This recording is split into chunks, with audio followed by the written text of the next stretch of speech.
The Columbia Broadcasting System and its affiliated stations present Orson Welles and the Mercury Theater on the air in The War of the Worlds by H.G. Wells.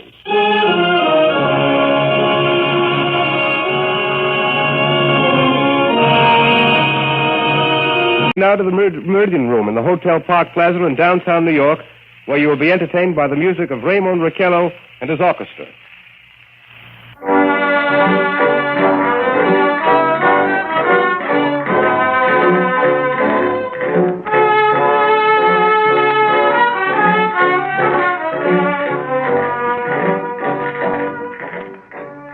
Good evening, ladies and gentlemen.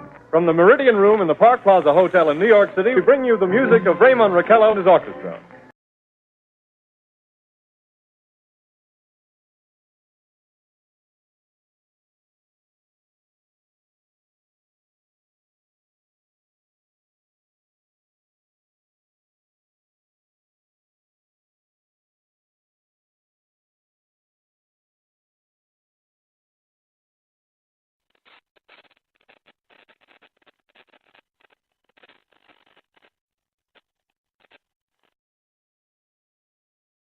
The Columbia Broadcasting System and its affiliated stations present Orson Welles and the Mercury Theater on the air in The War of the Worlds by H.G. Wells.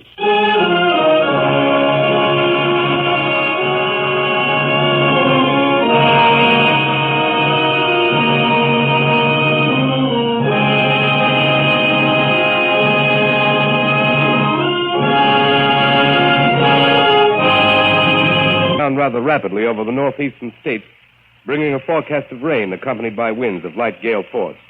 Maximum temperature 66, minimum 48. This weather report comes to you from the Government Weather Bureau.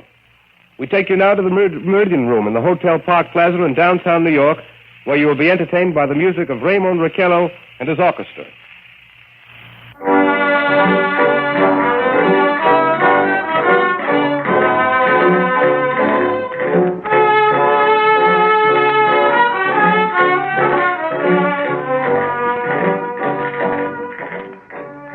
Good evening, ladies and gentlemen.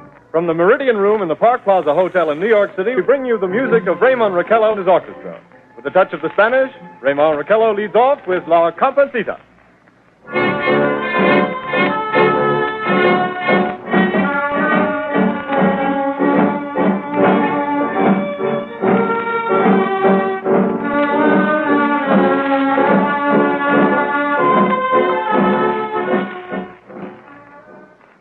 Ladies and gentlemen, we interrupt our program of dance music to bring you a special bulletin from the Intercontinental Radio News. At 20 minutes before 8 Central Time, Professor Farrell of the Mount Jennings Observatory, Chicago, Illinois, reports observing several explosions of incandescent gas occurring at regular intervals on the planet Mars. The spectroscope indicates the gas to be hydrogen and moving toward the Earth with enormous velocity. Professor Pearson of the observatory at Princeton confirms Farrell's observation and describes the phenomenon as, quote, like a jet of blue flame shot from a gun, unquote. We now return you to the music of Raymond Raquello, playing for you in the Meridian Room of the Park Plaza Hotel, situated in downtown New York.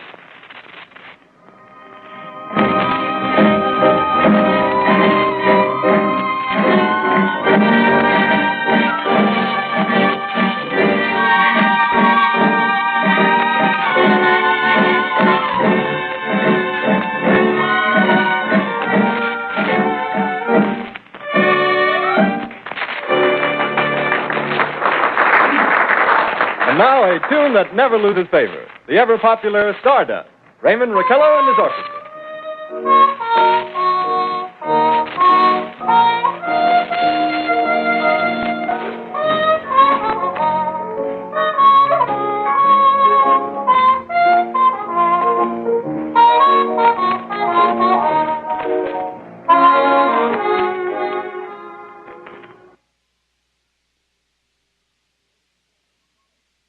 Ladies and gentlemen, following on the news given in our bulletin a moment ago, the Government Meteorological Bureau has requested the large observatories of the country to keep an astronomical watch on any further disturbances occurring on the planet Mars. Due to the unusual nature of this occurrence, we have arranged an interview with a noted astronomer, Professor Pearson, who will give us his views on this event. In a few moments, we will take you to the Princeton Observatory at Princeton, New Jersey. We return you until then to the music of Raymond Raquello and his orchestra.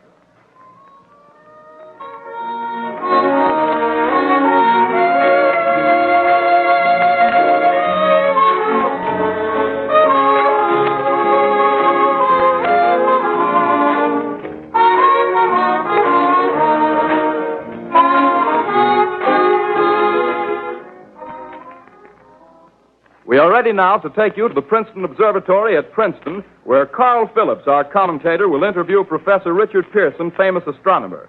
We take you now to Princeton, New Jersey. Good evening, ladies and gentlemen. This is Carl Phillips speaking to you from the observatory at Princeton. I'm standing in a large semicircular room, pitch black except for an oblong split in the ceiling. Through this opening, I can see a sprinkling of stars that cast a kind of frosty glow over the intricate mechanism of the huge telescope. The ticking sound you hear is the vibration of the clockwork.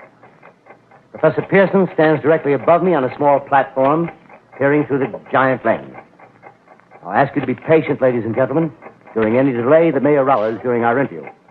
Besides the ceaseless watch of the heavens, Professor Pearson may be interrupted by telephone or other communications. During this period, he is in constant touch with the astronomical centers of the world. Professor, may I begin our questions? Any time, Mr. Phillips. Professor, would you please tell our radio audience exactly what you see as you observe the planet Mars through your telescope? Nothing unusual at the moment, Mr. Phillips. A red disk swimming in the blue sea. Transverse stripes across the disk. Quite distinct now because Mars happens to be at the point nearest the Earth, in opposition, as we call it. In your opinion, what do these transverse stripes signify, Professor Pearson? Not canals, I can assure you, Mr. Phillips. Say, Although that's the popular conjecture of those who imagine Mars to be inhabited. From a scientific viewpoint, the stripes are merely the result of atmospheric conditions peculiar to the planet. then you're quite convinced, as a scientist, that living intelligence as we know it does not exist on Mars? I'd say the chances against it are 1,000 to 1. And yet, how do you account for these gas eruptions occurring on the surface of the planet at regular intervals? Phillips, I cannot account for it. By the way, Professor, for the benefit of our listeners, how far is Mars from the Earth? Approximately 40 million miles. Well, that seems a safe enough distance. Just a moment, ladies and gentlemen. Someone has just handed Professor Pearson a message. While he reads it, let me remind you that we are speaking to you from the observatory in Princeton, New Jersey, where we are interviewing the world-famous astronomer, Professor Pearson. One moment, please.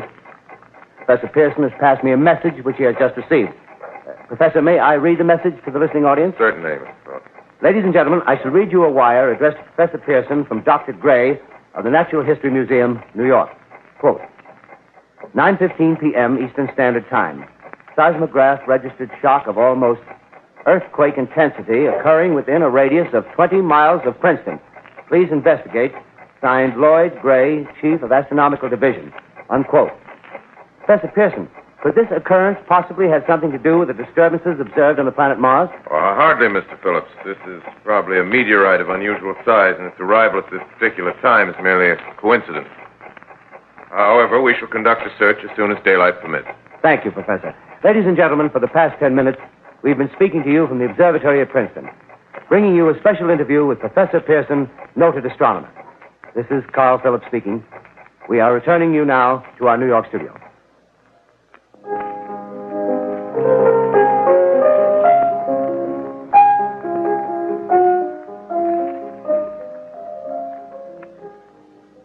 Ladies and gentlemen, here is the latest bulletin from the Intercontinental Radio News. Toronto, Canada. Professor Morse of Macmillan University reports observing a total of 3 explosions on the planet Mars between the hours of 7:45 p.m. and 9:20 p.m. Eastern Standard Time. This confirms earlier reports received from American observatories. Now, nearer home, comes a special bulletin from Trenton, New Jersey.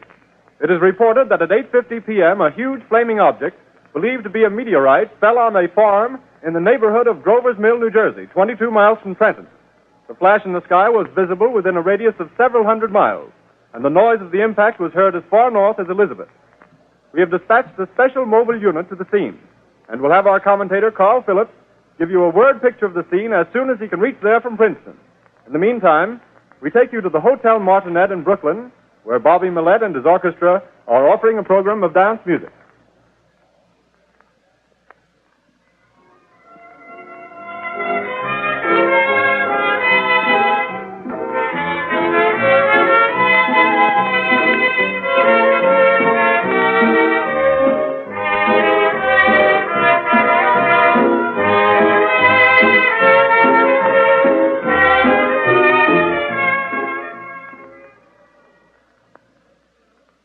We take you now to Grover's Mill New Jersey.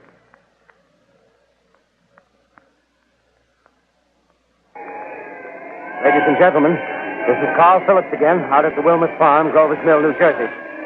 Professor Pearson and myself made the 11 miles from Princeton in 10 minutes. Well, I hardly know where to begin. To paint for you a word picture of a strange scene before my eyes, but something out of a modern Arabian Nights. Well, I just got here. I haven't had a chance to look around yet. I guess that's it. Yes, I guess that's the thing directly in front of me, half buried in a vast pit. Must have struck with terrific force. The ground is covered with splinters of a tree. It must have struck on its way down. But I can see of the object itself doesn't look very much like a meteor. At least not the meteors I've seen. It looks more like a huge cylinder. Has a diameter of, what would you say, Professor Pearson? What's that? What would you say, what's the diameter of this? About 30 yards. About 30 yards. The metal on the sheath is, well, I've never seen anything like it. The color is sort of yellowish white. It's curious. Spectators now are pressing close to the object in spite of the efforts of the police to keep them back. Getting in front of my line of vision. Would you mind standing one side, please? While the police are pushing the crowd back. Here's Mr. Wilmot, owner of the farm here. He may have some interesting facts to add. Mr. Wilmot, would you please tell the radio audience as much as you remember of this rather unusual visitor that dropped in your backyard? A step closer, please. Ladies and gentlemen, this is Mr. Wilmot. Well, I was listening to the radio. Closer and louder, please. Pardon me? Louder, please, closer. Yes. I was listening to the radio and kind of drowsing. That professor fellow was talking about Mars, so I was half chosen and half... Yes, Mr. Wilmot, and then what happened? Well, as I was saying, I was listening to the radio, kind of halfway. Yes, Mr. Wilmot, and then you saw something. Well, not first off. I heard something. And what did you hear? A hissing sound like this. Kind of like a 4th of July rocket. Yes, then what? I turned my head out the window and would have sworn I was asleep and dreaming. Yes? I seen a kind of greenish streak and then zingo. Something smacked the ground, knocked me clear out of my chair. Well, were you frightened, Mr. Wilmot? Well, I ain't quite sure. I reckon I was kind of riled. Well, thank you, Mr. Wilmot. Thank you very much. Yeah, you want me to tell No, that's quite all right. That's plenty. Ladies and gentlemen, you've just heard Mr. Wilmot, owner of the farm where this thing has fallen. I wish I could convey the atmosphere, the background of this fantastic scene. Hundreds of cars are parked in a field in back of us, and the police are trying to rope off the roadway leading into the farm, but it's no use. They're breaking right through. Cars' headlights throw an enormous spotlight on the pit where the object's half buried. Now, some of the more daring souls now are venturing near the edge. Their silhouettes stand out against the metal sheen. One man wants to touch the thing. He's having an argument with the policeman. Now, the policeman wins. Now, ladies and gentlemen, there's something I haven't mentioned in all this excitement, but it's becoming more distinct. Perhaps you've caught it already on your radio. Listen, please. Do you hear it? It's a curious humming sound that seems to come from inside the object. I'll move the microphone nearer. Here. Now, we're not more than 25 feet away. Can you hear it now? Professor Pearson. Yes, Mr. Can you tell us the meaning of that scraping noise inside the thing? Possibly the unequal cooling of its surface. I say, do you still think it's a meteor, Professor? I don't know what to think. The metal casing is definitely extraterrestrial. Not found on this Earth. Friction with the Earth's atmosphere usually tears holes in a meteorite. This thing is smooth, and you can see its cylindrical Just a minute. shape. Something's happening. Ladies and gentlemen, this is terrific. This end of the thing is beginning to flake off. The top is beginning to rotate like a screw, and the thing must be hollow. He's moving. Keep back there. Keep back there. Keep those men back. Keep back there. Keep those idiots back. He's off. The top's loose. Look out there. Stand back. Ladies and gentlemen, this is the most terrifying thing I've ever witnessed. Wait a minute. Someone's calling someone or something. I can see turning out of that black hole two luminous discs. The eyes, it might be a